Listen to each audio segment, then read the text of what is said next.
Kick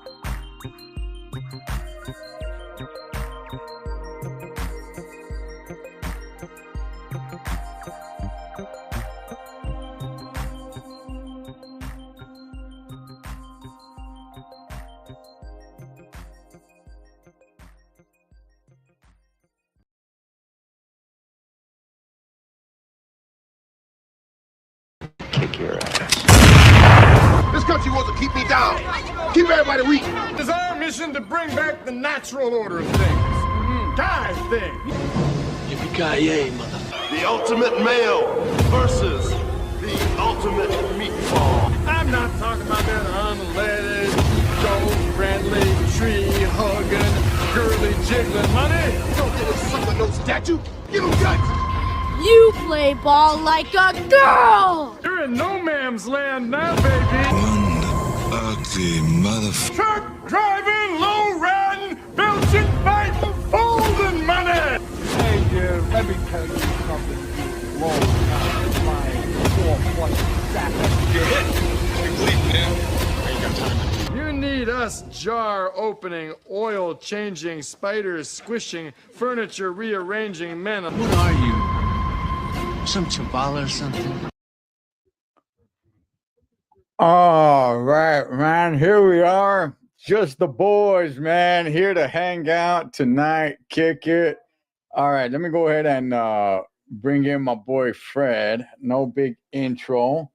What's going on, Fred? No, brother. Hey, man, that was awesome. That was awesome, bro. Good to see you, man. How's everything going? Good. I tried on that intro, Fred. So gracias, dog. I tried in that intro, Holmes. You know what, brother? My hat off to you. That was seriously awesome, bro. I like that. It was all right, wasn't it? Yeah, it was awesome, bro. I like the just everything about it, bro. I miss those kind of movies, bro. Which we'll get into later, but yeah. Which we are going to get into. What I want to say what's up to my boy. You know what, Question? I have not been in contact with you, Carnal. I hope everything is good with you, brother. That's a good dude right there, man. My boy Crusted, Holmes. What's up, you too? Fam Bam, Lonely Boy. That's right, dog. Yes. Richard, check your emails, Holmes. Check your email, Carnal. Let me see. I just saw Blood In, Blood Out. Yeah. Spider squishing. Did you notice how I timed that? Did you notice? Yes. Right? Yes. When Al Bundy said spider squishing, I had Paco Aguilar, El Gaon Negro over there talking spider. And then I like the ultimate male, or what do you say? Versus the ultimate meatball. That was Thunder Lips. I mean, you know what? That's the piece, man. You know, I'll tell you guys this, man. I'll tell you guys this, and we're gonna get into it in a second. I know this. Okay, well, you know what? Let me talk about the intro. Mm-hmm. I thought about just, you know what, man? Just dudes, Holmes. I just thought about, you know what, just the boys, dog. So I got these movie clips. There was so much I could have done, but you got to keep it under right around a minute. Yes. Or else it doesn't work. And even with that, Fred, it still gets a little glitchy. So even with that, it gets a little glitchy, man. So I'm over here messing around with the cigar, man. Just nice. Yeah, it's just the boys tonight, man. Bring out the poker deck, bring out the dominoes, let's play some bones, and let's just talk about guy talk, Holmes. But I want to go ahead and just what's up with House of Tattoos, man? Everybody in here. Saludos, my brother. Saludos. Good to see you in here, man. House of Tattoos, I saw you was on there. Oh, editing skills. I tell you, it took a while. Gracias, man. I tried in that intro. So anyway, that is our intro. If it glitches a little bit here and there, it's because it's a little bit long. I didn't want to cut it anymore. I had to cut it down, and then it's like, okay, no, now you got to take this part out. So it's just like over and over and over. Finally, I got it working, Fred. And it still sometimes just kind of pauses a little bit, then it goes pause it, and I'm like, okay, I'll leave it there. If it really becomes a problem, then I'll do some more editing. But outside of that, I love the intro. So welcome Welcome everybody to Men Rule the World. All right. Yes. This is episode 1 of Men Rule the World. We're going to try to do this about once a month. All right. Because we're out ruling the world. We just can't be here every week because we as men are out there ruling the world. So when we're not doing that, we'll be here, man. And trying to log in, brother. Log in. I'll send you something. But this basically is just guy talk. Basically, this is not really going to be this whole super duper uplifting of men, or this is not definitely not going to be the bashing of women. We'll touch on some serious stuff, but we'll also do just a lot of just joking around and just guy stuff as well. You know, just the talk of just dudes, Holmes. You know what I mean? It's like every time dudes want to chop it up, it's like girls got to be involved and stuff, man. And it's just like just a nice little aerial for the fellas. I know there's gonna be chicks that are watching, man. Good gosh, can you imagine being a chick? but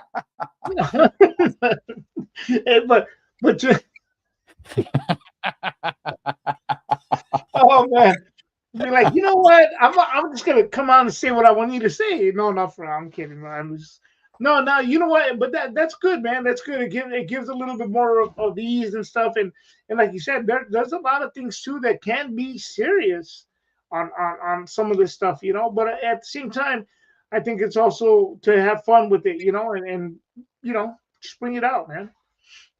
I'm with it. Yeah, Man, I'm sorry, bro. I can't get over that intro, bro. That was seriously awesome to me, dude. I was like, man. Okay? Before we get started, I want to see, did our man full of testosterone, our boy Robert Anthony from San Jose, California, did he see the intro? Let me see. Oh, hold on. He's getting it together. I'm looking at him down. Hey, to everybody watching the Spencer, this is our first episode. We're getting everything together. Oh, he's looking fresh. My boy is looking fresh. Let's get him in here. Hey, Robert, get on in here, big dog. Damn, what's up, brother? Hey, Happy New Year, bro. Happy New Year's. Happy New Year's. Can you hear me? Sure. We got you, brother. We got you. Hey, by the way, you're looking good. What do you guys think about my shirt? What? Like it. No, man. Hey, Robert, real quick, man, before we get started, did you get a chance to see our intro? I did. You did? Yes. You did. What'd you think about it? I did. Okay. No, I'm asking, what did you think about the intro? Well, it was cool. I like it. Okay. Yeah, it was cool. Okay. Am I getting a background echo? You got? I don't hear a background echo, no. Yeah. I think it's coming. I think you're getting a background echo. If you want, log out and log back in. Okay. I think that'll be best. How's that? Is that better? Can you hear me? Yeah. No, I think it's just trouble on your end, Robert. I think we're good. Yeah. Okay. All right. Good. Okay. All right. Oh yeah.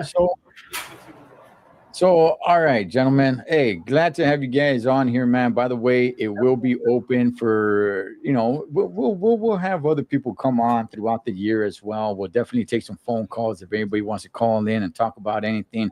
We'll open up the lines a little bit later. But, you know, fellas, I want to go ahead and start with something a little bit serious, and then we're going to lighten it up, okay? As we know, there has been a lot more aim towards woman empowerment, and this has been for years. You know, I remember this since I was like a little kid, right? Everything is aimed towards women and trying to push women, and women need to be stronger, and which is fine. I'm not against that. Actually, I think it's actually gone overboard where now it's actually hurting women, you know, in relationships. Yeah. But it just kind of seems, fellas, that it's more like, oh, you're born a male, so then we don't need to tend to you. Nobody needs to pay attention to you. Nobody needs to tend to you because you're a male. Like the world is your oyster, right? We Mhm. just need to focus on all the young girls and tell them how special they are, tell them how powerful they are, tell them how much they can accomplish. And you, being the male, you can just fend for yourself. You're good. Now, I don't mean that in a literal way. I just mean that that's how society has been pushing it so much, all the way to the point where it's like all this push, and it's one thing that I say that pisses people off. Stop. Stop praising single mothers. Knock it off. It is not good for society. I was raised by a single mother. All this, hey, you know what? They're strong women. Yes, my mother's a strong woman. She's a strong woman. She raised two sons. Okay. I'm not bashing my mom. But I do not want my niece, I don't have any daughters, but I do not want my niece to be a single mom. And with that, when you don't have a father figure around, you just can't expect a boy to grow up to be a good man. Does it happen? Sure. It's rare, but it has happened. But then the exception is not the rule. And that's the part where I think people fail in all of this because they point out one thing. Look, I could say, hey, you don't need to wear your seatbelt because I'm going to tell you guys a true story. Back when I was in high school, I had my homeboy Demarcus and his older brother Dimitri. They got into a car accident. That car rolled over like 3 times on the 10 freeway. They weren't wearing their seatbelt. They got up and they walked away. They weren't injured. They had a couple of scrapes. So should I just now say, hey, you don't need to wear your seatbelt? I'll just continually keep giving you the example of what happened to my homie and his brother that they weren't wearing a seatbelt. That car flipped over 3 times on the 10 freeway. They weren't injured. Had a couple of scrapes, a couple of just here and there, but there you go. So no need to wear your seatbelt. No, of course not. That'd be foolish. So pointing out the exceptions, I think we need to start, and not just now. It's been a problem for such a long time because these problems take a long time, and now it's going to take a long time. It's going to take generations to get out of it. But Fred, where do you think society is today with the value of men? We talk so much about value of women and uplifting women and women. And Fred, you got daughters, right? Yeah. We're Yes. not we're not bashing women. That's fine, but it's just like, hey, men, step aside, be quiet. You shut up. You go over there. Listen to the woman. Listen to the woman. Hey, you need to shut up over there. Stay over there. You're wrong. The woman is right. Where do you think society is today? How do you see it when it comes to men? I'll be honest, bro. Like I see ever since, and a lot of this comes from not only social media. It comes from music. It comes from what we watch. Say, for example, the even like the whole Beyonce thing. She talks about not needing a man, but yeah, she's with Jay-Z. You know, I just think it's a sad thing, bro, because it is we are being minimized by the whole thing, our manhood in general, to be as protectors, to be providers, and so on and so forth. I think it's just being minimized to where people are saying we don't need a man. I think what I think it is. I think they do. It needs to be a couple. I wouldn't want to tell my daughters, "Oh, you don't need a man. You need to do this and that." No, handle your business, but also make sure you get with somebody who's gonna handle their business as well. I'm not be like, oh, handle your business. You don't need a man. This is even coming from the '90s. Remember, I don't need a man. I handle. I'm independent, and all this other stuff came into play a long time ago, bro. I just think in the last couple of years, it's taken a big effect to where it's gone mainstream, if you will. And I Mhm. think a lot of people have made a lot of mistakes, lost a lot of relationships, lost a lot of just a lot of things, man. Which is again, follow the leader to somebody that's encouraging. There's always somebody in the ear, you know. But then let me set an example here. Say, and it happens to males as well, and I've said this before. They have let's just say, for example, you know, the woman, right? She has a friend, and her friend said, "Oh, you don't need a man. You know, you should leave him because this and this and that." Okay, and this person follows her friend, but then her friend later on down the road, she falls in love. It's deuces. I'll see you later.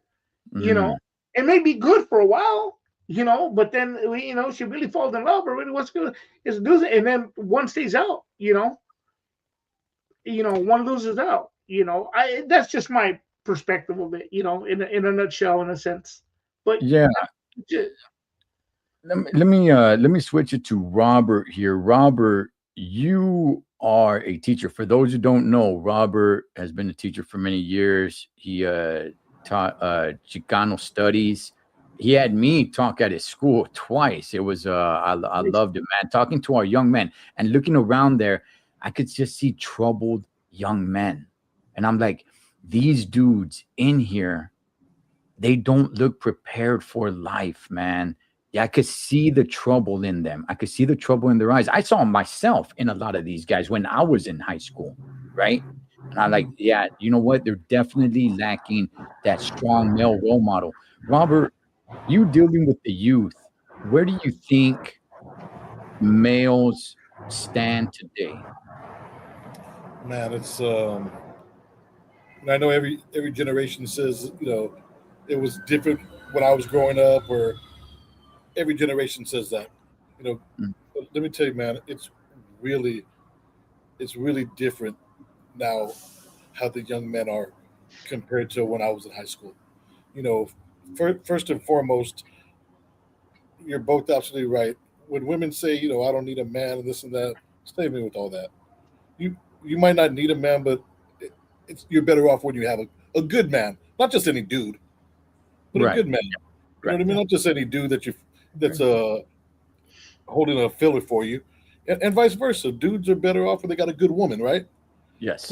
I'm just but I've always seemed that the most resistance I get from young men, be it, and not all of them, but the ones that are just have happened to be the worst resistance, whether I'm coaching or teaching, or young men who are being raised just by their mother, Mm, compared to when they have a father. I've noticed when you have a father in the equation, they've been told by a man before something, or they've been spoken to in a certain way, so it's not different to them, or it's not unusual, right? But you got to realize, man, a lot of these young guys, since the time they're 7 or 8, mom and grandma and everybody's telling them like, "Me- you're the man of the house. And they're not even a man, right. and yes, nobody even showed them things that men should do. I remember I was really proud when Ed came and spoke to my school, because a lot of the young men shook his hand, right? Mm, And before I got to the school, I would go shake young men's hands, and they didn't know how. They literally didn't know how to shake hands. Some would put their hand this way, some would put their head down and not get up, and I would, you know, make a conscious effort. Hey, no one's ever taught you how to shake a hand, right? So I remember when I was introducing them to Ed, and I saw some of them shaking Ed's hand. And I even told him to put a little something on it. Ed was, we were shaking his hand, looking him in his eyes, introducing themselves. You can't be a man if you don't have a model, mm, mm, right? You need somebody to, you know, you, you need, you're going to make your own mistakes as a man. We all do, right? But you need a model. You need somebody who has a vested interest in you as a man. And hopefully it's your father, to show mm, you right from wrong, to show you how to treat a woman, to show you how to handle a situation, to show you how to think instead of this all the time, right? What's important? I'm not. It's so funny that we're talking about men things, and as you can see, I'm at a Starbucks right now. I didn't make it home because, the freeway that I take home, there's a major accident on it right now. But mm. I made a commitment to Ed. I said, "Hey, man, I got And back in the day, our word meant something. yes, Our Right. word meant something, and it should mean something today. I think there's a lot of times where men say things, and for whatever reason, maybe they're not taught, how important your word is. But when you say something, you need to come through. Yes. And I think that's something that I see a lot of, and I see the demasculation of young men, like you were just talking about. You know what I mean? And men should be proud. We're men. There's nothing wrong with being a proud. If a woman can stand up and be like, "I'm a proud woman," why can't I be a proud man? Yeah. I'm not trying to put you down or control you. It's just there's nothing wrong. It almost seems like you get vilified today for being a strong man or having opinions. Well, You hear buzzwords like, "Oh, you don't need to mansplain to me." Mansplain? What do you? But the first time I heard that, I was like, "I'm not. I'm explaining, and I happen to be a man." Right. So just No, I get it. Look. We're definitely in a time, and it didn't just happen overnight. It happened through many years, right? Where now there's this toxic masculinity. There's no such thing as toxic masculinity. There's only toxic behavior. But masculinity is not toxic. That's actually a good thing. Toxic behavior, that's what you're talking about. That's the dudes, smacking their ladies around and abusive. That's not toxic masculinity. That's just toxic behavior. All right. Look, it's been going on for a long time. Okay, look, you want to uplift women, cool, great. I thought madre, have at it. But here's the thing though, you don't need to start bashing dudes, and now it becomes the cool thing where it's like, hey, you know what, we need to X the guy out, right? Mhm. Where now it's just like, hey, well, why can't a woman do that? Why can't a woman? Oh, so what can a man do in the house that a woman cannot do? Well, why can't a woman? Why can't the mom? The mom can't talk to the son that way. The mom can't be tough. The mom can't toughen the son up. The mom can't. Can you imagine if it were the other way around and it was just like some feminine puss dude, right, being the father, and it's like, hey, well, why can't he raise a daughter? Why does the daughter need a mom? Look at Yeah. this guy. He's super feminine. Why can't he just raise his daughter, right? He'll teach her how to be a girl because this dude is such a sissy, right? He's got so many feminine attributes in his life. Why can't he just do it? No, because it comes off different from a man. That is it. It's not just the words. It's not just the body language. It is just being there, the presence of a Yes. man, just like the women have their role in it. So for so many years, we have a generation, my generation, right, that was raised without fathers. Okay. Now, either the father abandoned, the father was disengaged, or the father was this kind of weekend dad, right? But he really put his priorities in other places and just kind of what the weekend kind of dad, weekend warrior kind of dad, just like because he has to do it, right? And what happens with that is now you got young boys that look up to all these other things like rap music or so many and I'm not talking about bad about rap. I'm just talking about all these things where it's like, hey, you know what? Hyenas ain't nothing but hoes and tricks, and I'm cleaning it up here. And they start looking up to these dudes from the streets and all this kind of stuff. And that's the cool thing, and sleeping around and hitting it and quitting it, and getting into that era. And now you want that guy, you expect that guy to be a man when he was never really taught because he didn't have that in his life. He may have had a good mom. He may have had a good mom, a strong mom. Mhm. But again, it comes off different from a man, just like a loving hug comes off different from your mother. When your dad gives you a hug, you receive it a certain way. When your mother gives you a hug, you receive it a different way. They're both still hugging you. You still feel the love, but you feel you receive it differently. Yes. So so we have a generation of a lot of men in their 30s, 40s, even 50s that didn't have that dad in their home, and they're struggling on how to actually be a man. Everybody, just society just thinks, hey, you were born a male, so now you're a man, and you need to know this. But when it comes to the women, it's like, hey, we need to tell them that they're strong. We need to tell them. And society has pushed this so much where it's like, men, you're the dummies. You need to shut up. Stop voicing your opinion. Women are the smart ones. Okay. They're the ones that need to speak up. They're the ones that need to be listened to. And now you got a bunch of dudes that feel like they're villains if they need to say something, right? When in reality, naturally, we are supposed to be the head of the household. Our word is supposed to mean something.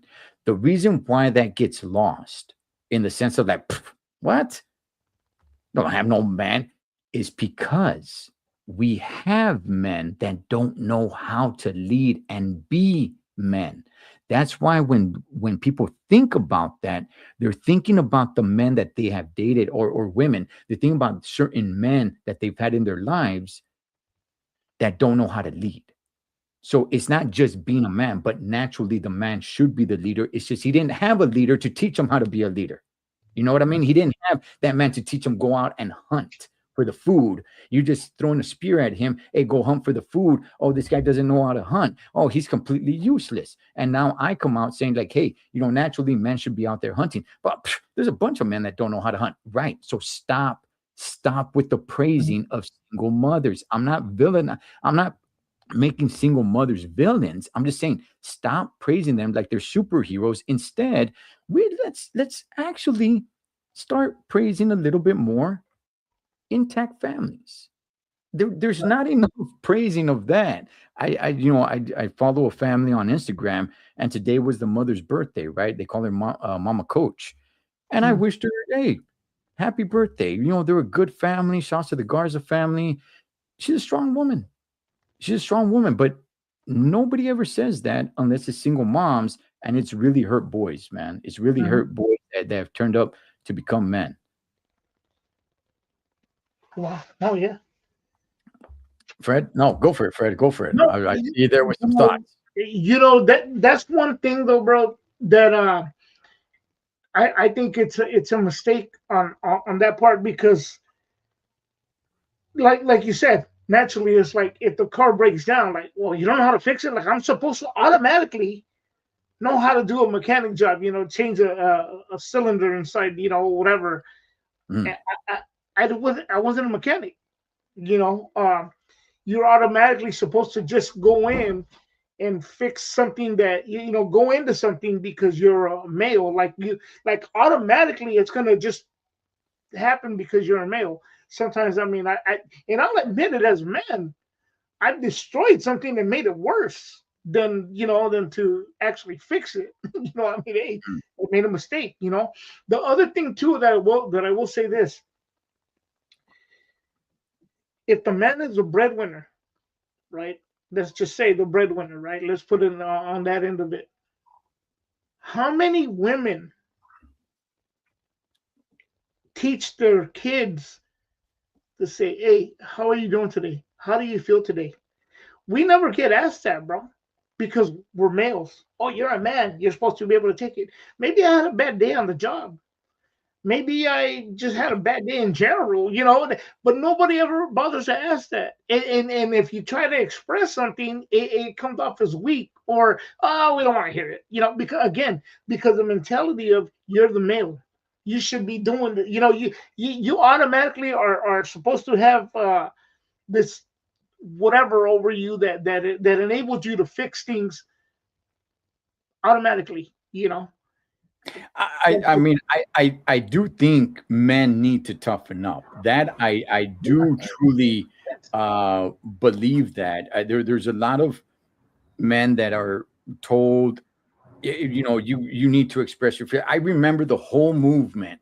Robert, I'm not ignoring you, brother. I'm gonna get to you right now. I'm sorry. I remember the whole movement years ago when I was a kid, when I first started hearing, hey, it's okay for a man to cry. It's okay for it started with that, right? And it was like, hey, what's wrong with that?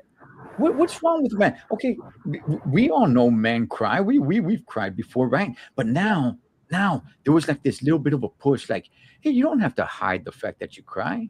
Feel open. It takes a big man to cry. I remember hearing that. I Yeah. Yes. remember there was this little movement, and it starts so innocent, so small, and it snowball effects to what we have now, where now you have a bunch of dudes that cry publicly with their freaking emotional support animals, no matter where they go. And if they don't have it, they're all freaking out. Okay, look, do men cry? Yes, men cry. If you can hold it and not do it publicly, do it. Yes. I don't recommend crying in public, and I don't recommend you crying in front of your woman either. Now, like I said, if there's a funeral or something of that sort, that okay, I get it. I understand that. Yeah. But also understand this. Subconsciously, women probably don't even know that they're doing this, and they'll probably deny it. But subconsciously, your woman will lose a little bit of respect for you if she sees you cry, depending on what it is. Obviously, your brother died in a tragic car accident or something of that sort, right? But this movement that started years ago. I remember when I first started hearing it's okay for a man to cry. It's okay. Yeah, it's okay because we're humans. Yes, we're supposed to cry. I get that part. But yeah, maybe not cry in public, and maybe not make it okay for just be out in public and, hey, I feel this way. I'm going to start tearing up and start crying. And that makes me a bigger man because I'm here crying and bawling my eyes out. No, chale, dog.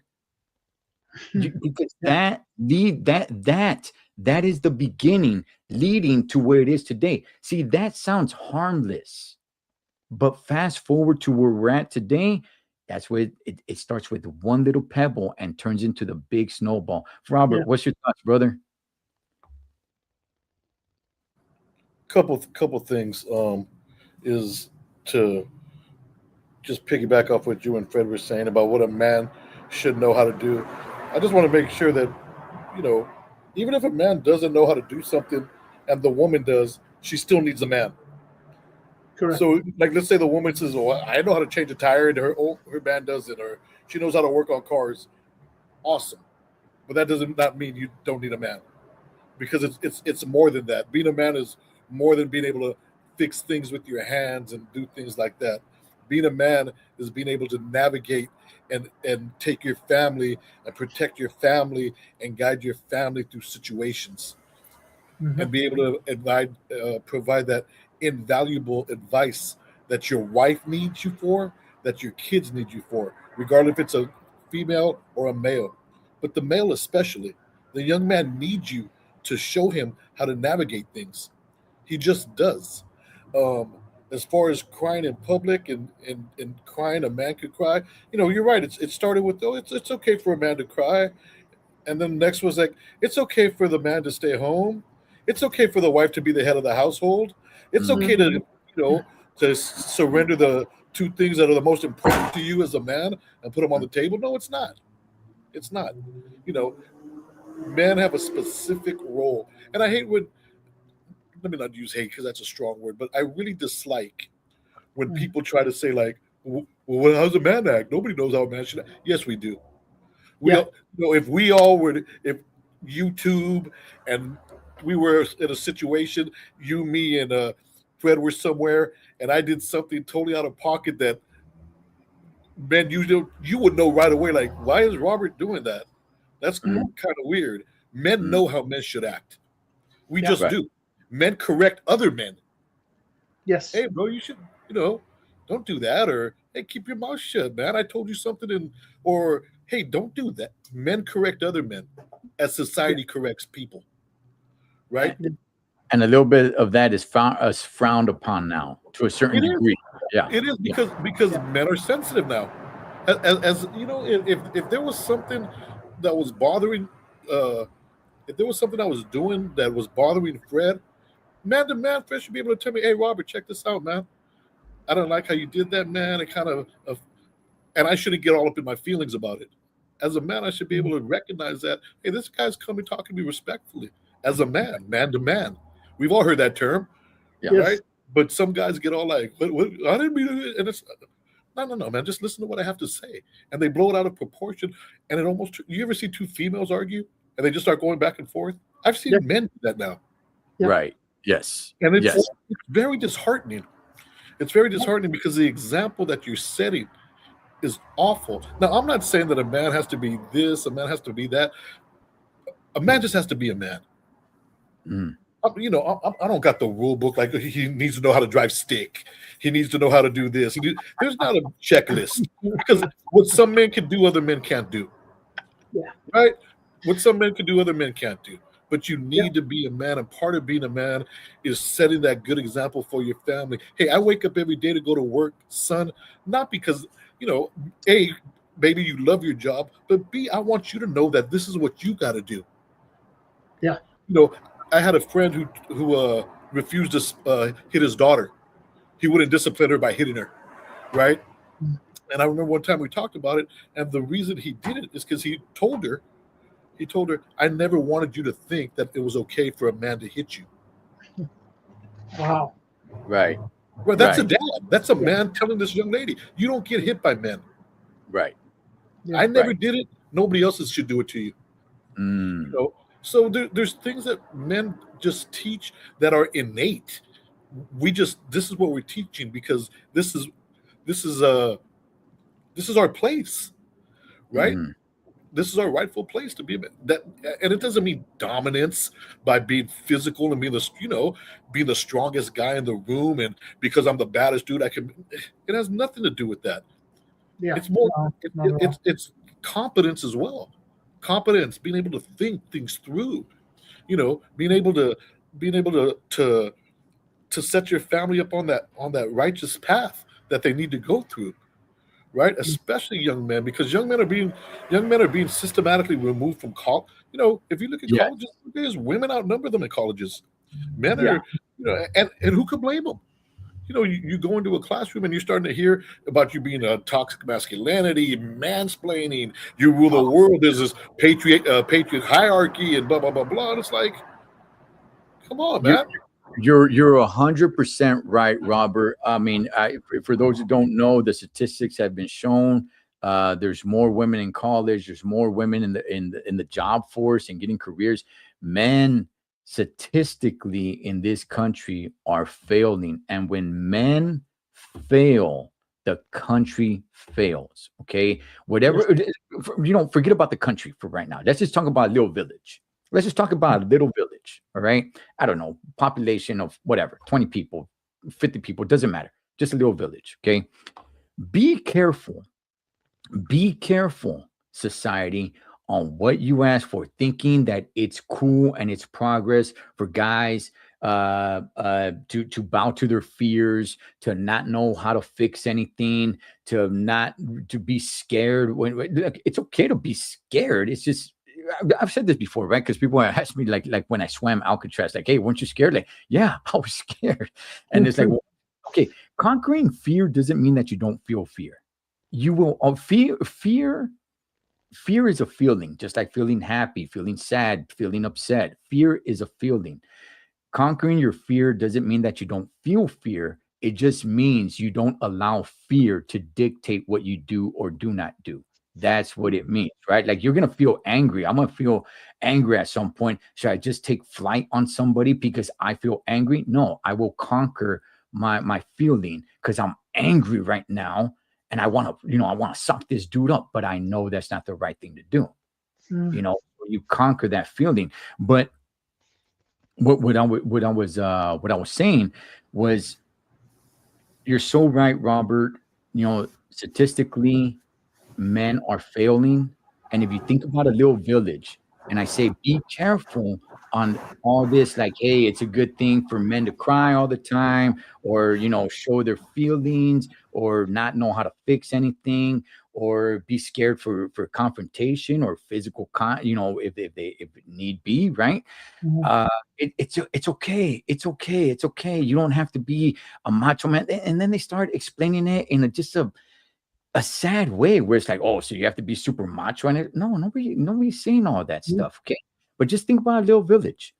If the man becomes super feminized, All right. And now the women are the strong ones. You think about another village that has strong men that want to overtake that village, Mm. they're gonna snatch that village up, homie. Yeah. No, They straight they up. they got that village.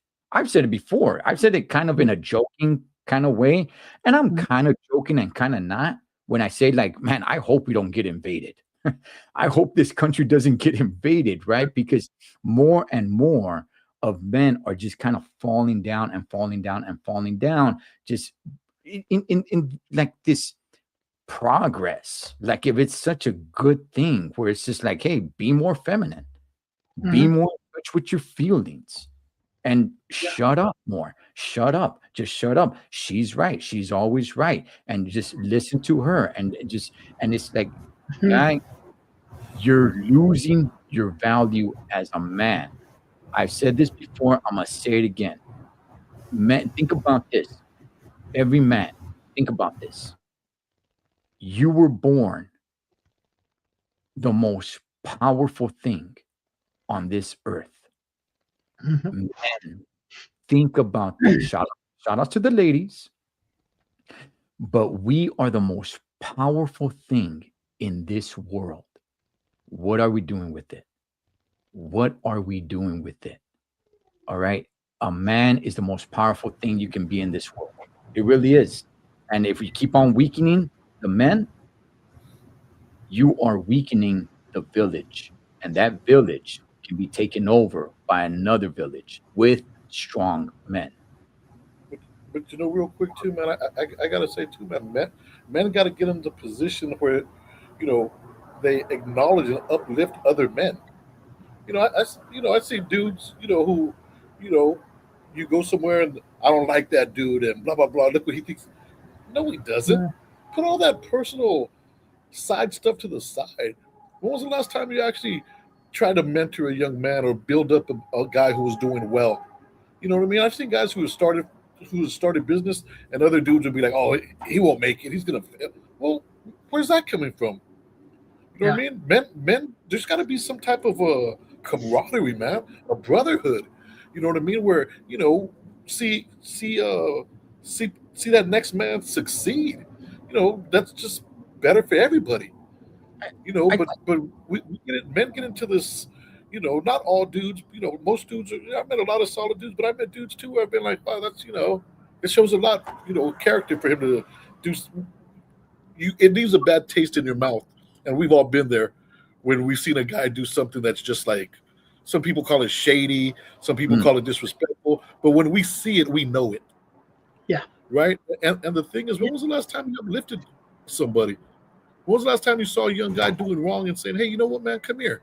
You know what I mean? Let me help you out, or let me talk to you." It doesn't have to be a Sunday sermon, right? But just a little bit of, "Hey, brother, you're going in the wrong direction." Just something, right? We don't take the time to do that anymore. We used to. I well, remember when I was young, man, older dudes would, "Hey, dude," I yeah, don't see that as much anymore. I yeah, don't. yeah. I think you're right about the camaraderie thing, and I think it was a thing before because, like you explained, Robert, when you shook another man's hand, right? You looked him in his eye, Yep. you shook another man's hand, and you gave him your word. You didn't need a contract. You Yep. didn't need a contract. You didn't need any lawyers. You didn't need to go to court. If it involved money, if it involved some sort of property, if it involved your time, if it involved all that and more, that meant something. As a It matter was of fact, Ed, it I'm was like, sorry. you know what? I gave you my word. The contract's a piece of paper, man. That's worthless to a man. I gave you my word, and I'm gonna do it because I gave you my word. I shook your hand, I looked you in your eye, and I said yes or no or whatever it may be. Now it's lawyers. Now it's courtrooms. Now it's breach of contracts. Now it's you know what? Well, I didn't sign anything. So if I didn't sign anything, then oh well. That used to be the camaraderie between men, right? Even if you didn't like a guy, even if Fred and I we didn't like each other, right? But he gave me his word. or vice versa. It's like, okay, but I know Fred is gonna come through, right? Maybe we don't get along, but hey, he said he's gonna be there at 7 in the morning. Boom, he shows up at 6:59 in the morning. Right. Right, that camaraderie is kind of gone. There used to be a saying, and we probably all heard it before, where it used to say, "Word is bond." Your word was your bond. That's all you needed. You know what I mean? And little by little, it just, that used to mean a lot. Your word meant a lot. But you know what? To this day, I know that shows your character. Your word, to me, your word shows your character. Now, don't get me wrong. I know there's times where, hey, man, I'll pick you up and something happens. That's not your fault at all. But if you just blow somebody off, or you're like, hey, bro, yeah, especially when it comes to something like finances, you know what I mean? Like, for example, if somebody wanted to borrow $100 from me, cool, here's $100. I'm not tripping, you need it. But when you tell me something like, hey, bro, and I promise I'll give it to you next Saturday. Now you're giving me your word. I didn't ask you for all that. Now you said you're going to give it to me. If you don't give it to me on Saturday, you said you would. Or if I have to remind you, hey, remember about a month ago I gave you $100 and you said you'd give it to me on Saturday. Where's it at? Right. Yeah. But guys who are really sincere, who are respectful. Hey, man, here's your $100, man. Hey, thank you. Right. That or time. You know how many times now it's like, hey, you know what? I'll be there at 8 in the morning. All right, cool. They don't show up. Oh, hey, Spencer, man, it's just I partied last night. You know what I mean? And I didn't wake up till like 10 o'clock. Big dog, where's your word? Yeah. Right. Where's you're showing how incompetent and irresponsible you are. Right. I agree with you 100%. Look, if you're gonna go out the night before, then don't say that you're gonna be there that morning. Okay, I say no to a lot of things. I say no to a lot of things because I know there's like, you know what? I'm probably not gonna go because I got this going on, or if I just don't want to do it, I say no to a lot of things. Hey, man, hey, you want to go over here? No. Why? Why do you always say no? Hey, you know what? But I'm being honest with you. All these other dudes are telling you yes, and come that day and they don't show up. Understand what their word means. They're not there, right? So I say no to a lot, and when I say yes, I'm like, okay. I mean, it's like I'm with you, Robert. It's like I had to remind people so many damn times. If you say yes to me, then I'll remind you maybe the day before, and there's some people that are like, oh man, I forgot. It's like, okay, I understand life gets in the way. I understand. But when it keeps on happening over and over and over, homie, your word is worthless. Yeah. No, straight up. That's you know what? That's like goes back to the old saying of going to a job, right? If your job starts at 8 and you walk in at 8, you're late. You know, and I think as a family provider, 9 times out of 10, if you show up early to the job, it's because you have a responsibility. You have a responsibility. Yeah, exactly. It's just what I just said. What you have a responsibility. You're taking care of your family. That means staying later and so on and so forth. Now, allow me to change a little bit of gears here, gentlemen. I mean, I'm going to say it straight up. And somebody mentioned it earlier in the chats. Social media has really turned men into like some straight little simps. And I'm going to say this. And I'm not even going to say back in the day. As a man, we take our wins and we take our losses with grace, bro. We accept it. Take that accountability. Hey, I lost it. Okay, cool. You know what I've seen? For the past couple of years, men and women not knowing how to take a loss as simple as a football game that they have no control over, bro. And become the biggest crybabies in the world, still talking about it a week later, bro. You know what? You lost. Move on. Move on with it, bro. Don't take it to heart. They become these little girls, man. Like seriously, Right. little kids, you know. And I'm like, dude, like my thing is, and I'm going off a little bit of what I'm getting at, but here's my thing. As a person going into, let's just say, any kind of competitive thing or one-on-one, whatever it is, right? You know in your mind there's a 50-50 chance of winning, bro. Mm. You know, and these dudes want to pick up their ball and go home because they can't stand the heat no more. At first they're all in. I've seen dudes in videos, you know, on social media. Yeah, yeah, you know. And as soon as they lose, bro, it's like, and they're cussing everybody out, bro. Bro, well, you know, back in the day we called that sore losers. Yeah. But they become these little crybabies, bro, and it's saddening to see because I believe that everything we just all three of us have talked about right now, it reflects on that, and that's not just on the younger generation. That's leaking into the everybody else in general, you know. Mm. And I see that because that's also a way of us being diminished as men.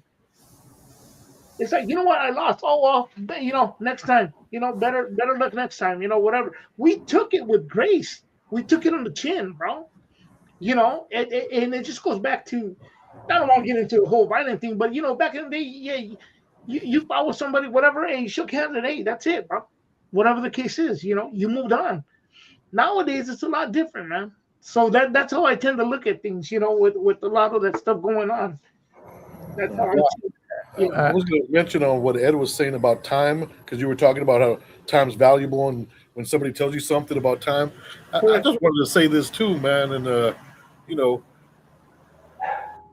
quit thinking Chicano time is cool, Yeah, yeah, right? I'm being serious. Yeah. No, you're right. I'm being serious, man. Quit thinking, oh, hey, bro, I'll be there at 8 o'clock, and then you get there at 9:30, and you're like, hey, Chicano time. No, late. Yeah. Right? Don't do that, and don't blame it on you being Chicano that you couldn't wake up on time. It has nothing to do with you being Chicano. nothing It at all. has a point where you didn't Thank take this serious, you didn't Thank respect this. It has nothing to do with you being Chicano because remember, the Chicano movement was all about pride, was all about empowerment, right? Was all about uplifting of the people. It wasn't about, hey, bro, you get it, I'm late. As you would say, Ed, chale. Right? Oh, man. You know what? That deserves a round of applause. Let's get it right here. You know what? Okay. I never used that, but I hear so many people saying it, and I just kind of fell on board with it. Not that I would use it for myself, like, hey, I'm here on Chicano time, but you know, I would use it to kind of like a gag, like, oh, then they say they're gonna be here at 7. It's 7:45. It's like Chicano time for them, I guess. You know, but you know what, Robin? You're right, man. You're right because in a way that actually. I don't really do the whole us and Chicano and we and stuff like that much. You know, I like more individual, but in reality, that does kind of put a little bit of a bad name for the Chicanos if we're gonna go on that and say, like, hey, well, Chicano time, that means we're always late. It's like, yeah, you know what? I never even thought of that. I never went down that route, but I do use it, you know, when others do it. And you know what? I'm gonna work on that. I'm gonna work on it. I'm gonna stop. You don't use it for yourself because you're on time. Right. Yes. Right? Yes. You don't use it for yourself because you're on time. When you say you're going to be there at 8, you're there at 7:45 probably. I bet you're that dude. Or close to 7:50. You're not there at 8. I bet when you say you're going to show up somewhere, you're there early. You know what I mean? That's just, you know, just getting to know you and your character and everything. You know what I mean? So it's easy for you not to say I'm on Chicano time because you're there on time all the time. You know what I mean? But you know, I think. I'm sorry, but I just think that does it just throws a stain, man. You know what I mean? I'm on Chicano time. Well, I would have got the job. Well, you would have got the job too, but you were on Chicano time. You missed the interview. Well, see, that's a good point. By the way, real quick, Fred. Everybody on the chat, everyone on the chat, we see you. I see you, man. I'm reading the comments. Don't think that we're ignoring you guys, man. Oh, yeah, we'll get to some of what you guys have to say in a second, man. When we get into some fun stuff, go for it, Fred. You know what, Robert? You made a very good point. Very good point. When you show up to an interview, something you really want, you're gonna show up on time. So why can't you show up when you commit yourself to somebody on time, bro? That just shows you feel you can get away with that. It's just Robert, bro. He'll wait. I ain't tripping. You know, I mean that's not, I mean, today, even myself, I told you, Ed, as well. I picked up my compadre from the hospital. He's been in the hospital for 2 months, man. Thank God he's home today. You know, Yeah. hey, he says I'm getting out at 11. Yeah, we got a little bit of a phone call and having to wait, but I said, you know what? He said, hey man, just come down and we'll worry about it later. Hey, I went to go pick him up. You know, he's counting on me to pick him up, bro. So I show up, on time to pick him up. And when the days I couldn't go, because I was going every day. The days I couldn't go, I told him, look, I can't come. I gotta do whatever. It's just a thing that we commit ourselves as. I don't even want to say as men, just as human beings, to commit yourself to something, bro. And again, it goes back to your word to somebody. Hey, Yeah. I need you to mail this off. Okay, check it out. Don't worry about it, bro. I don't want you to stress. I got it. You get better. I'm gonna take care of this, and that's it, bro. Right. And that's just, it. But people don't do that, bro. just full disclosure for me, because I'm that was something I really struggled with, being there 10 minutes early. I'll be honest.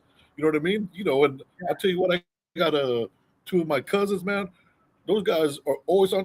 I would show up if they said be there at 8 o'clock and I was there at 8:01. They'd look at me like, and I would, you know what I mean? I had to that was something I struggled with. You know what I mean? Getting there on time. You know what I mean? But you have to do it. You have to do it. It's a reflection of your character. If you can't be there at 8, don't say you're going to be there at 8. Right. You'll be there at 8:15. Hey, I'll be there at 8:15. At least now that you gave them, okay, at least the person knows. Yeah. Right? Have you ever waited for somebody like man? This happened to me, man. It was I went to go meet somebody for breakfast, and I'm there all by myself for like 20 minutes. People started looking at me. They started feeling sorry for me. Look at that poor man all by himself. He has no one to eat breakfast with. Let's pay for his breakfast. Maybe the waiter for his breakfast. You don't. No, go for it, Robert. I'm sorry. The waitress came over 4 or 5 times. Is everything okay? Oh yeah, somebody. I started having to really sell them. Like, no, really, someone's meeting me. Are you sure you need 2 menus? Yeah, I'm sure. And it's like, it's embarrassing, man. And I thought to myself, if I've ever done that to somebody, man, forgive me, because that's just a bad feeling. Then you start thinking, man, 8:30, what's going on? Right. And then they come walking in, hey, what's up, bro? What's up? Like nothing happened, right? Yeah. I went through 3 cups of coffee and a couple of appetizers already, bro. What's up with that? Dude.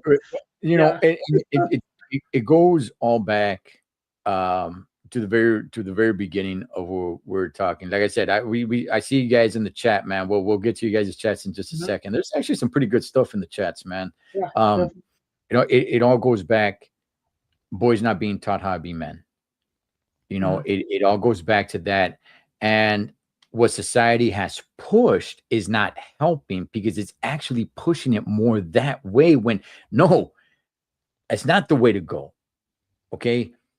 Men should be the leader of the house, look, even if they don't have a family, let's just talk, I got 2 sons. They're single. They don't have any kids or anything. Mm-hmm. That's not for them to start acting like a bunch of jackasses and say like, okay, well, when they get a family, then they'll clean up their act. Like, no, heck no, dude.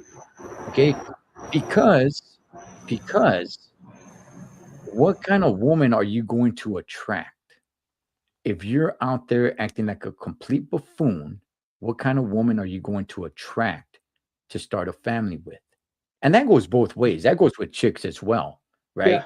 It goes with women as well. I had some friends over here, I don't know, like 2-3 weeks ago or something, right?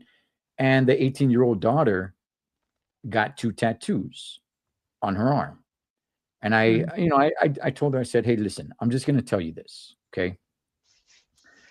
The more tattoos you got high value men here, and then you got the bottom of the barrel of men here, okay? Uh-huh. The more tattoos you get, the further away these guys are going to get away from you, and the closer these guys are going to get to you. Okay. Are there exceptions? Absolutely. But this is what I was telling her. The more the high value, right? And then there's everything in the middle. The more they're going to get away from you, and the closer these guys are going to come. That's what you're going to end up attracting to your life as men as well, right? Mhm. So, accountability, self responsibility, how to conduct yourself, so many things. It just comes in life. But as men, we are the leaders, but we need to become somebody that is capable to lead. It's not just you're male. Now you can just lead. And look at that stupid guy over there, and look at this smart girl. You would rather have this smart girl leading the pack instead of that bozo over there.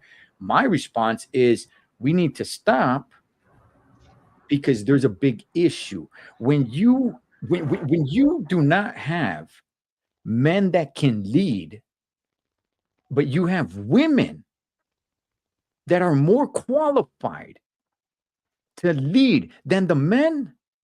That's where I say stop.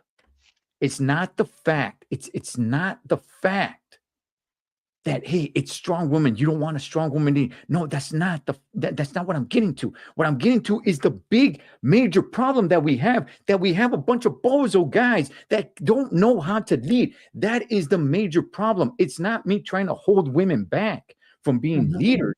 Is the if you own a business, okay, if you own a business and you have 100 people working for you, 50 females and 50 men, and you're looking to promote one of them into a leadership position, and you look at the 50 men and the 50 women, and you say, you know what?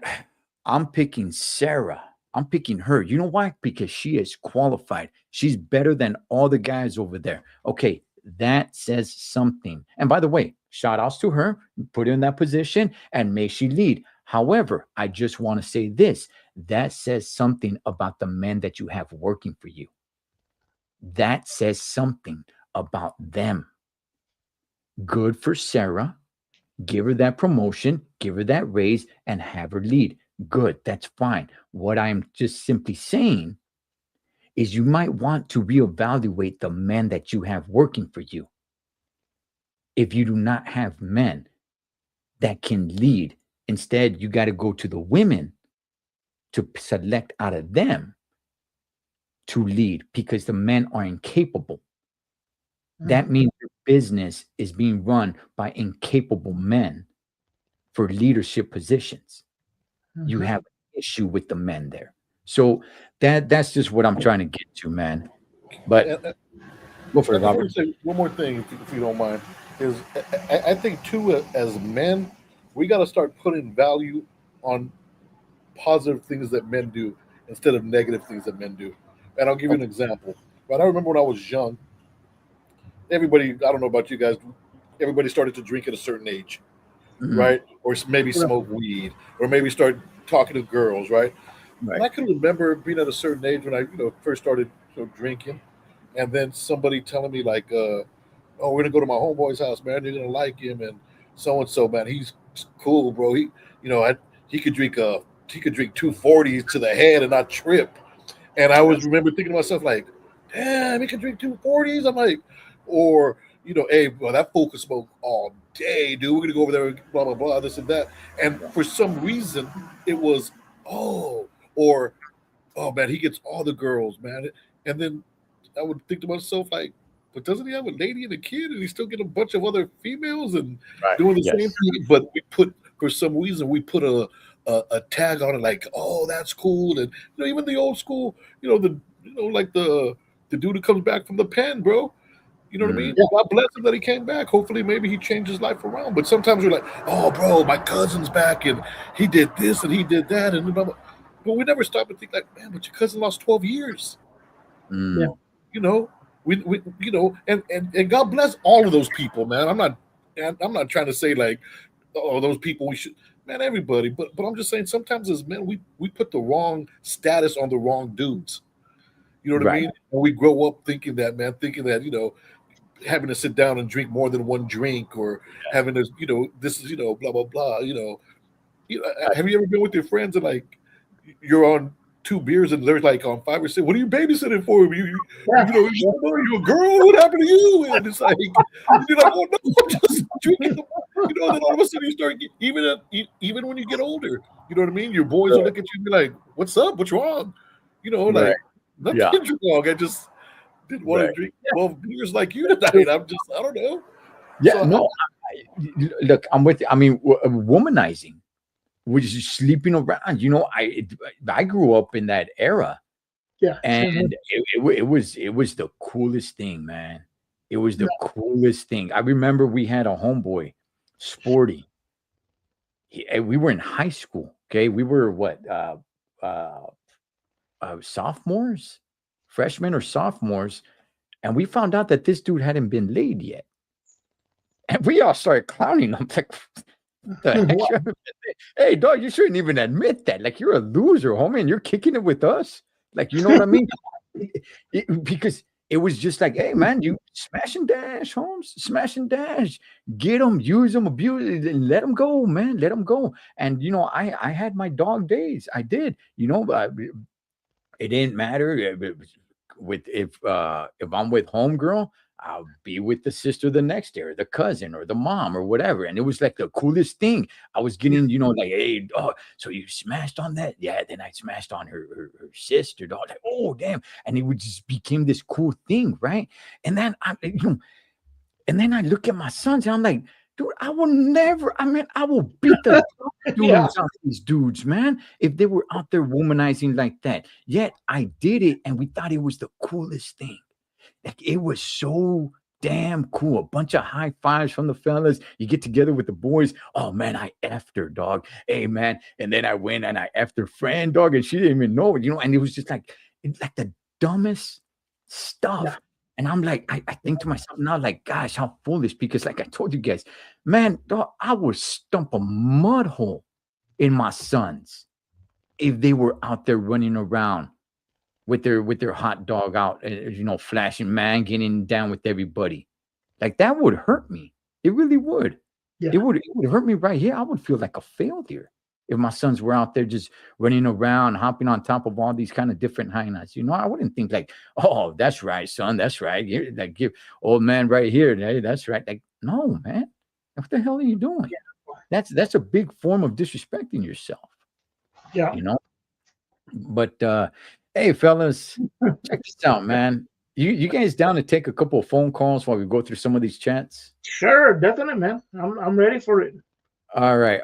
If anybody wants to call in, we'll be on. I don't know, man. We'll be on for another few minutes. Let's go ahead. I'll drop the phone number here. You guys can go ahead and call in.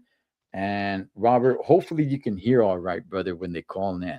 You know what's one thing I was gonna say, man, is all that stuff you're saying. I went through that myself, and I'm gonna tell you guys this, man. When I had a daughter, my first daughter, I was like, wow, like it just changes you as a man. I'll be honest with you, it changes you. You're like, wow, a lot of things come to mind, man. As a man, So I have daughters, so it's like, Let me get. Go for it, Robert. Go for it. I was always thinking the time we were talking, me and Ed, and I forget who else was in the conversation. And the guy, we were talking about The Godfather, and it was the guy Johnny Fontaine, who couldn't get the role. Oh. And he's like, "Oh, Godfather, what am I gonna do? What am I gonna do?" And Marlon Brando went up to him and grabbed him. He's like, "You could be a man." You know what I mean? I just always think to myself, like, when push comes to shove, man, you can be a man. There's something that's bothering you, be a man about it. There's something that needs to be taken care of, be a man about it. You don't have a job, be a man about it. Right? Go out and get a job. Go out and do the things that you're capable of doing. Don't sell yourself short. You know what I mean? Somebody's looking up to you, I guarantee it. Yeah. let's let's get into a couple of fun things, man. If let's see if somebody calls in, but while we wait for a call, if anybody decides to call in, let's get into a couple of fun things right here, man. Okay. When you hear someone is a man's man, who do you think of? I think Chuck Norris. Fred, how about yourself? I think of myself. No. There you go. What that's the right answer right there. That's Hey, the right answer. You look in the mirror and you kiss your biceps. I like that one. just right there, bro. That's it. No, no, I don't know, man. I mean, you know what? Um, I'm more to the Arnold Schwarzenegger, bro, from back in the day. Like that kind of stuff. When those are heroes, man. Those are heroes that we grew up with. So Okay. yeah, Okay. that's what I think about. Okay. Robert. There's this guy on YouTube, and he drives a rig, an 18-wheeler, and the Cholo trucker. But what I really, but it also joking around, somebody to me that was just a dude, bro, who I would just be like, man, that dude's, it was always Roberto Duran, dude. When I saw Roberto Duran, I was like, that's a dude right there, man. That dude's on, he didn't pull no punches. You know what I mean? He said what was on his mind. He backed up what he talked. You know what I mean? All that. You know what I mean? So Yeah. Roberto Duran was one of the guys that I really, looked at as being a man's man. You know what I mean? Dude, Nice. one of those guys. Oh, okay. All right. He definitely had his troubles outside the ring. That's for sure, man. That's true, Life. Yeah, yeah. But yeah, Roberto Duran, man. Man, Man's man right there. Somebody put in the chat, should schools put in welding, construction, mechanics in schools for for electives and all? I'll start with you on that one, Fred. you know what? I mean, when I went to school, yeah, we had some of that stuff, welding and stuff like that, bro. Wood shop, you know, stuff like that. Manly things in a sense. You learn how to measure, how to cut wood, how to do stuff like that. I don't know. I've been out of school for so many years, bro. I don't even know what it is anymore. But I know they don't have a lot of that stuff, not even in the high schools, man. And that's another thing too, though. Let me go into something else. While you asked that question as well, here's one thing I do know that a lot of the schools do have now is letting the boys participate in women's sports Okay. and vice versa, bro. But I mean, yeah, I think if they brought that stuff back, as far as mechanics, welding, wood shop, stuff like that, bro. They even had cooking classes, which is nothing wrong with that.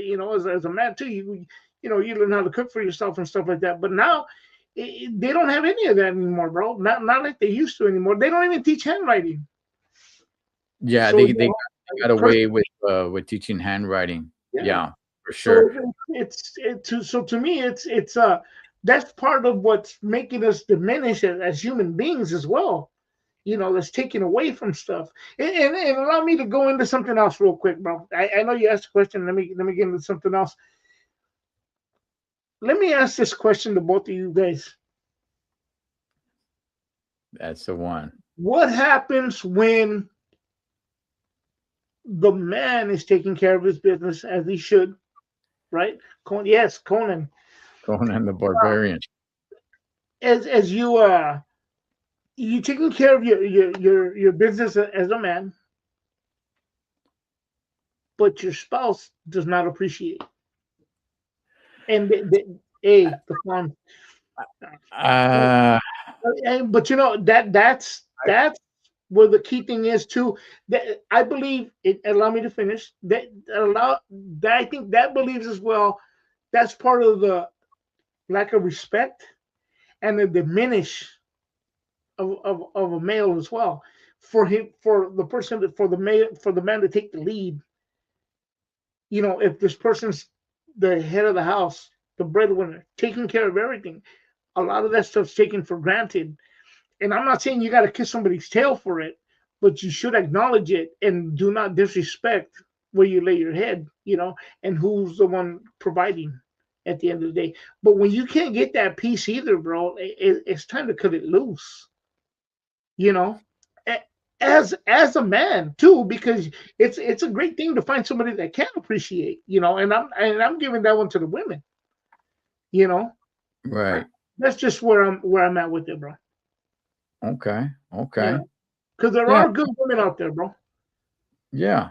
No. Yeah. Well, I mean, look, you're gonna meet your level. However, there's gonna be those that are on a level that you're not on, that are gonna trying to sneak their way into your life. That's where you need to be like, okay, let me vet the person a little bit. But yeah, I mean, yeah, for sure, man. I get what you're saying.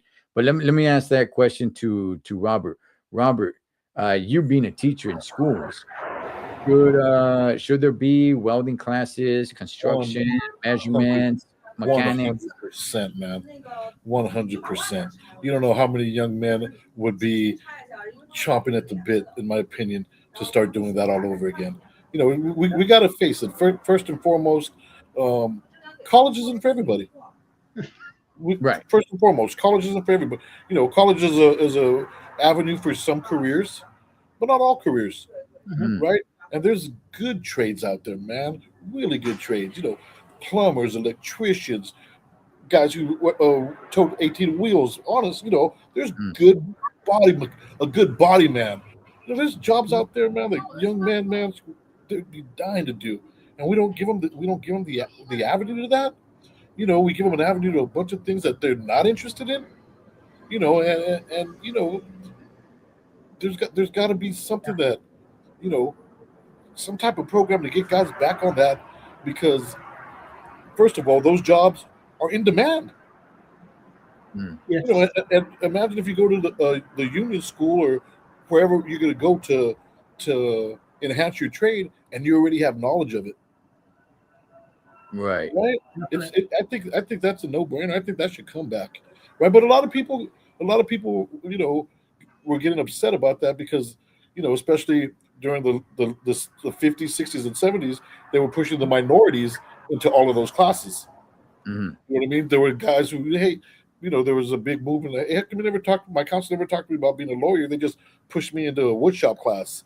Or Right. I wanted to do this, I wanted to do that, but nobody ever told me about it. So they were pushing a lot of minorities of that, where minorities were one of the people, were the groups who were like, why can't we do other stuff?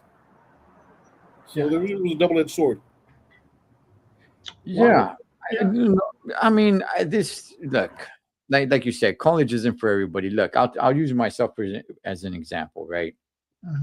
I never wanted to go to college. Here I am at 44. College is not a place that I wanted to go. Even now, there's a people that say like, man, if I could go back, I would go to college.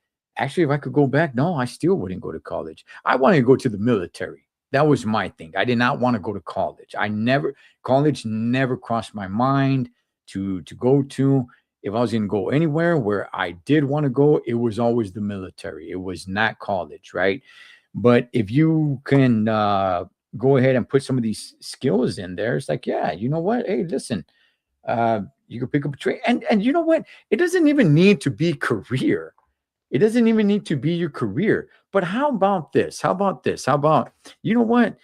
Man, you're a smart dude, okay? You got what do you want to be when you grow up? You want to be a judge? You want to be a lawyer? Good for you. Good for you. Pursue that. But also, you're going to know how to work on cars. You're going to know how to work, do some work around your house. You're going to know how to weld a little bit. You're going to know these things, which is just going to up your game just as a person. You're gonna know how to unclog, go underneath the sink and unclog. You're gonna learn. It doesn't necessarily need to be a profession. I agree. Yes. Yeah. More well-rounded. For some guys, it's therapeutic. You know what I mean? Take you away from all this. You know, I got a friend. He loves to wrench, right? He doesn't takes him away from everything, from all of his stress, all of his things that are going on. He forgets about it for about 6 or 7 hours working on a car during the weekend. But he knows how to do it. So for people, it's that. So, yeah, man. Yeah, for sure, man, for sure. So, yeah, go for it, Fred. No, I have to agree with that, man. I remember being in high school, and the teacher, you know what? And here's the thing. Again, there's too many sensitive people getting offended now. Because I remember being in high school in welding class, and the teacher saying, as soon as you're done welding, make sure you put the arc or whatever in a safe place, and always remove your helmet when you're gonna walk around the shop. He goes, we don't want you guys to lose your family jewels around here, and everybody laughed, man, and see today something like that gets said, but oh wow, it's overprotected, man. I agree with Robert 100%, bro. I think that they should bring that back. I mean, man, we don't even have driver's ed anymore. But I mean, come on, dude. And people today drive like, I'm sorry, they drive like idiots. Ed, you're on the road all the time. I still have my commercial license. I see people driving like complete idiots, bro. Right.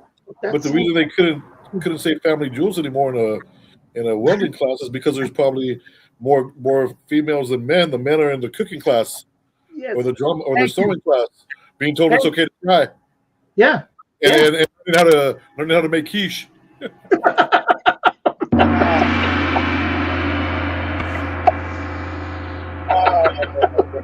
All right. That's nobody's calling in, so that's fine. But let's go ahead and let's end it with a fun one. So I didn't get a chance to talk about this, man. So let's get into some fun stuff for the last few minutes. Okay. Correct. Sometime last year, it went trending. And obviously I wasn't talking on my channel last year, man, but I want to go ahead and talk about this. 100 men versus a gorilla in a fight. Oh yeah. Who would win? So I was just like, damn, I want to see what everybody has to say about this. And I did not like the answers that I was getting from certain individuals. First of all, let me paint this picture, because I heard people saying this. All right. I heard people saying this, like, oh, well, once the gorilla tears up one of the men, that's it. The rest of the guys are going to take off running. Yes, that's why you got to paint the picture better. It's not just, hey, you're going to do this on a dare. Hey, I triple dog dare you to go beat up that gorilla. That's not that. You're not painting the picture right. It's not, yeah, you're going to do it for a little bit of money. No, it's, hey, it's life and death. You are in a big cage, and if you don't kill this gorilla in 10 minutes, you and your family will die, right? You gotta paint it like that, because I saw so many people just saying like, well, once the gorilla, kills two of the guys, they're gonna see that and they're gonna run away. Of course. I mean, if the gorilla sees 100 guys charging at it, the gorilla's gonna run away. That's why you gotta put the setting right. Okay. Yeah. So there is no running away. Okay. You have to get down with this gorilla. Fred, who wins, 100 men or the gorilla? Look, bro, you put it that way, and that's a very good scenario. The thing would be to say, look, we're gonna rush this thing all at the same time, bro. That to me, and I think we could take over the gorilla, bro. 100 men to rush it at the same time. It's not gonna take 100 to hold it, but we can dominate. Okay. Let me put it to you this way. Hang on, Fred. Hang on. We're getting a call right here. We're getting a call right here. All right. Cool. Call from Jonathan. To accept, press 1. To send a voicemail, press 2. Jonathan. What's up? Hey, man. What year were you born and where are you calling from, homie? 1991. Calling from Long Beach, but from the Bay Area. All right. What's on your mind, brother? All I wanted to say about the vocational thing is I'm a teacher myself. I teach in Long Beach. We have so many damn kids who can't read, write, or do math, and we still expect them to go to college. Those kids need to be in vocational classes so they can actually learn a skill, make some money, because they're not going to college. I'm sorry, it's a fact. They need those classes. So I just wanted to bring that up. Let me. Do you work at a school? Yeah, I'm a teacher. I teach math and science. Oh, okay. Why do you think they can't read? Why do you think they're struggling?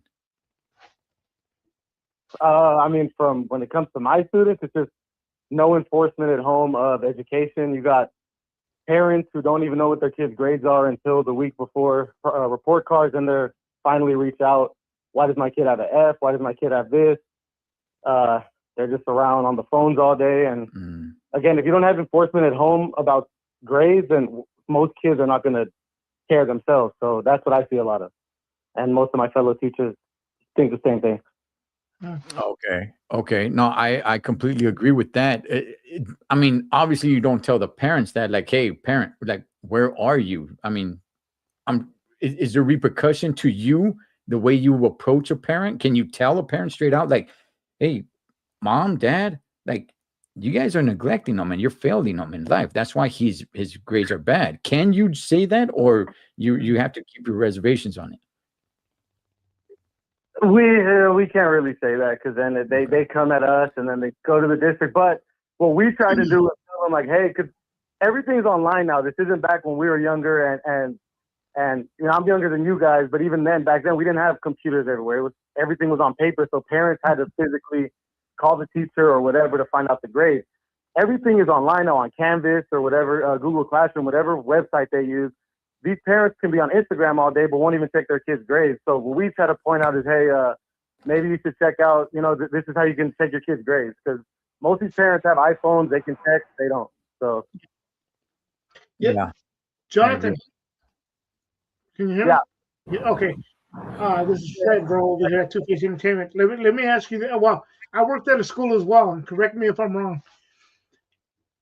The parents' approach, I would say 95 to 98% of the time, come in with it's the teacher's fault. And here's one of the things too that I see.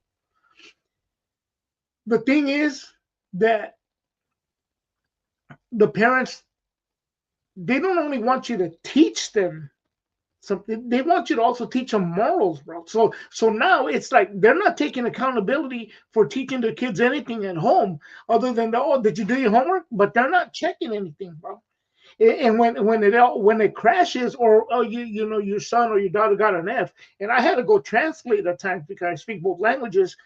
It was always, well, what have you guys done? Have you guys did this? And it's always an excuse of, you know, of that we test the child right, or why don't we notify them? It's their job to check, as a parent, to check what's going, you know, excuse me, what's going on at school. But nobody does that, man. Nobody does that, and they always blame the district. That's it. Yeah, no, it's true. So my bad. If you're finishing. No, you're good. Go for it, Jonathan. Go for it. So when I was younger, and again, I was born in '91, so again, I'm not that old, but I still remember, like, when we got brought into a classroom, and the teacher was telling the parent about us, they all looked at us like what are you doing? What are you, like, you know, as a student, like, why are we not doing what we're supposed to do? But now it turns to the teacher, and the admin themselves will follow through with that too, and be like, hey, like, oh, what have you done? How many times have you called home? How many times have you done this? We got 100-something students. You have 1 to 5 kids. You're telling me you can't check your kids' grades, but you expect me to call every kid who has an F or has missing work? Like that's not realistic. And again, these online apps now, the Canvas, the Google Classroom, all that, it doesn't just tell you your kids' grades. It tells you missing assignments, so they can't lie to you and say, oh, I did my homework, I have no missing work. You can look it up. If you can work Instagram and TikTok and all this as a parent, you need to be able to work that should be the number one app you're on, is your kids' whatever school app they got, because all the schools got it now. It's not, you know what I mean? Right. Yes. Robert, you got anything for Jonathan, fellow teacher? Hey, man, he's singing to the, what do they say? Singing to the choir. Hey, man, he's right on point, man. It's, you know, it always amazes me when admin is telling me, or admin has told me, have I reached out to the parent? Have Mhm. you? Yeah. Know? Have you reached out to the parent? It's like, and how many times would you like me to reach out to the parent before somebody else starts reaching out to the parent? I'm not saying that Mhm. my admin doesn't do that, especially if they're watching me on YouTube. My admin, you're great, but I'm just saying, man, he's right, man. It's not my fault your son or daughter doesn't want to engage. You're Right. trying everything. Teachers try everything. They give you try everything and teach. Nobody goes into teaching, man, if they don't have some type of care for the young people, and they're not neglecting the kid, and they're not ignoring your son or daughter. They're really trying, but you can't do it by yourself. You just can't. You just can't do it by yourself. You need the student to be engaged. You need the parents to be engaged. It's at that point now. You know what I mean? Because he's absolutely correct. You don't know how. I've been interrupted before. I remember one time I was giving a lecture and I thought, man, this lecture is going pretty good. And a student who doesn't usually raise his hand raised his hand. And I thought to myself, like, man, I really got him. Right? Even this guy's going to ask a question. And, ask, hey, what's going on, man? What's the question? What time is it? You're stopping me because you don't know the time. By the way, there's a clock. There's a clock right there. Guess what though? You can't tell time. They can't Oh, tell yeah, they time can't read clocks. with the hands. They can't. Right. Yeah. So I'm Yeah. like, you really stopped me to ask me for the time when there's a clock there, and because you can't tell, don't ever do that again, man. You know what I mean? Yeah. Oh, okay. Come on. Yes. He's right though. I agree with you. I All agree right. with you, John. And my bad, let me take. There's one more point I want to make, if it's cool, just real quick. Yeah, go about for it. That Go for it. Is because one of you said it earlier. You said the parents say they expect the teachers to do all the teaching, right? That's it. That they learn everything at school. Now, my thing is, I look at it like sports, right? If I'm a basketball player and I suck at free throws, I can't expect just to get better at team practice. I got to go home and shoot free throws on my own. If you can't do math, you're not going to learn enough with 35 other kids in the room to just all of a sudden get good at it. These parents got to have them. I mean, I get people are busy, but my dad, I used to see him 10 minutes a day. And on the way to school, taking me to school when I would see him, he did math problems with me in the car. He found the 10 minutes a day to do it. And these parents don't do that. They don't check if the kids can read, write, do math. And it's like, that's on you as a parent. You got to make sure they're practicing at home, or they're not going to get better. Class isn't enough. You got to do that at home, just like anything you want to get good at. Yeah, definitely. 100% agree. 100% agree. Hey, Jonathan, before you go, quick answer, man. Who wins, 100 men or a gorilla?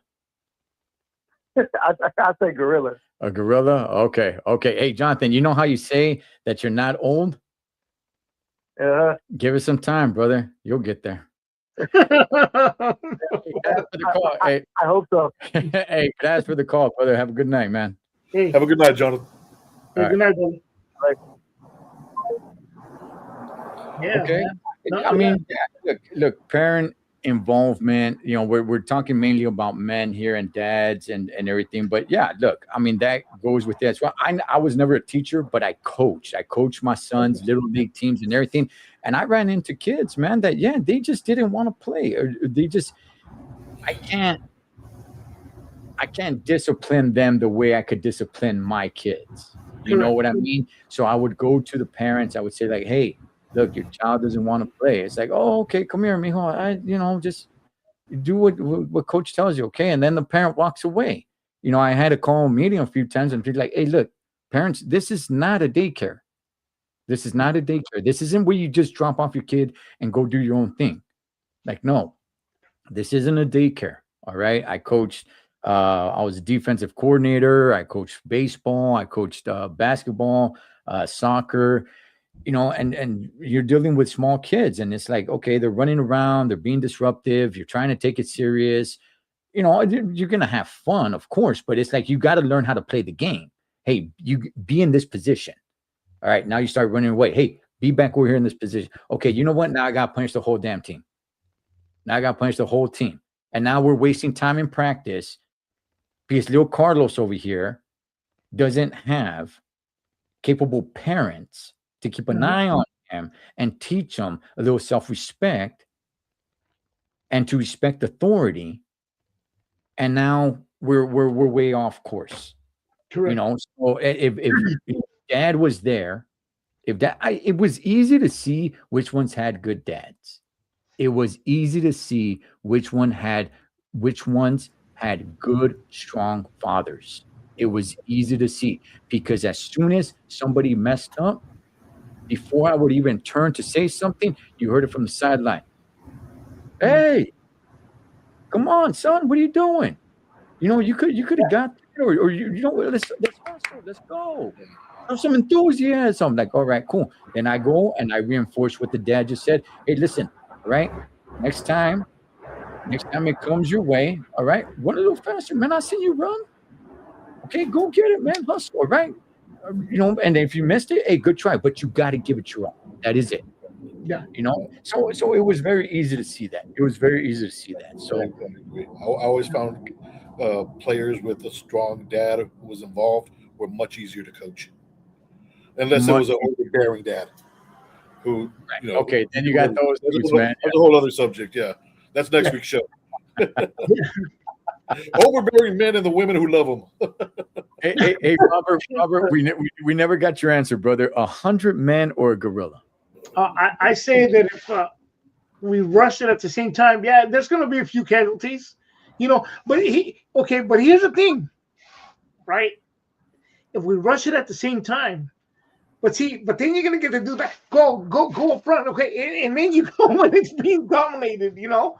Then you jump in when it's being dominated. No, I'm saying you go gun hole into it and really, you know, take it down. I think 100 men can take down a gorilla, bro. Yeah, but you know, you can't make some omelets without cracking some eggs. You know, it's gonna happen, bro. You know, there's gonna be a couple of sacrifices. You know, I gotta ask some follow-up questions before I answer this. 100 trained men, or just 100 regular Joes from the street?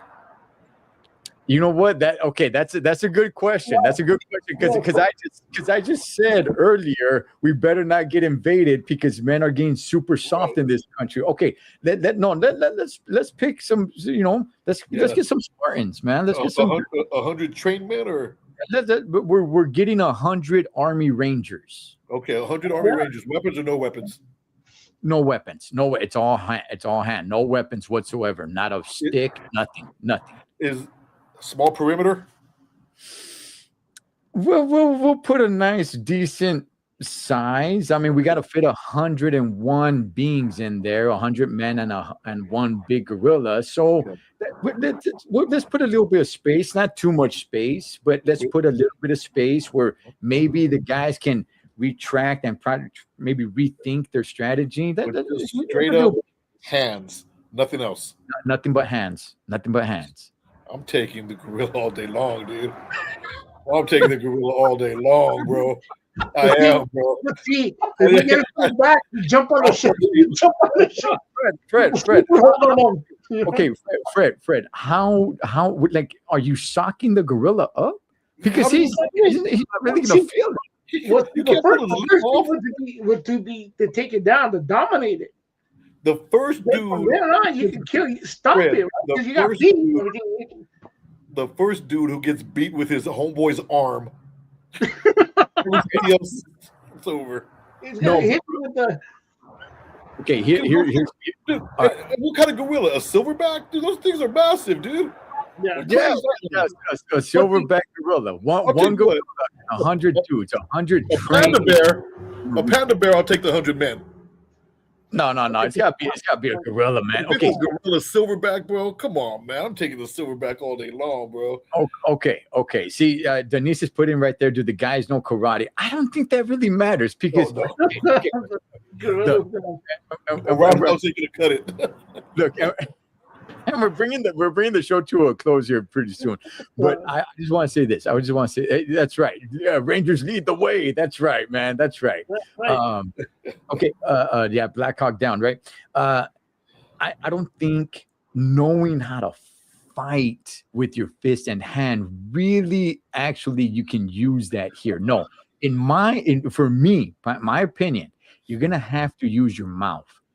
Everybody's gonna have to start chomping down on this dude, because if you start socking a gorilla up, man, you might as well just throw a strawberry at the guy. You know what I mean? Like it's not gonna hurt him, man. It's just Well, I'm with you, Fred. If you're able to take them down and keep it down, which is going to be very difficult, then you could stomp it out. But that I don't think that's going to happen. I think everybody is going to have to use their chompers. Everyone is going to have to start pick a spot and just start biting down, man. Look, men will die. I want to make it clear. Men will die. That's a hell of a mission. Blood will be shed. Men will die. Definitely, there will be some casualties. Casualties of war. There will be some casualties.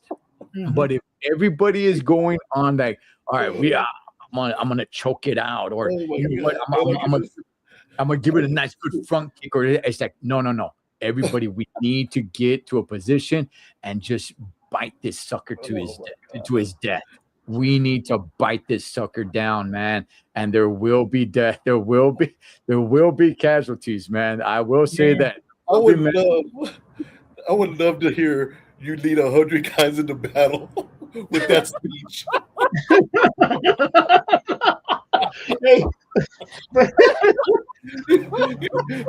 Guys are all good forward. Look at each other.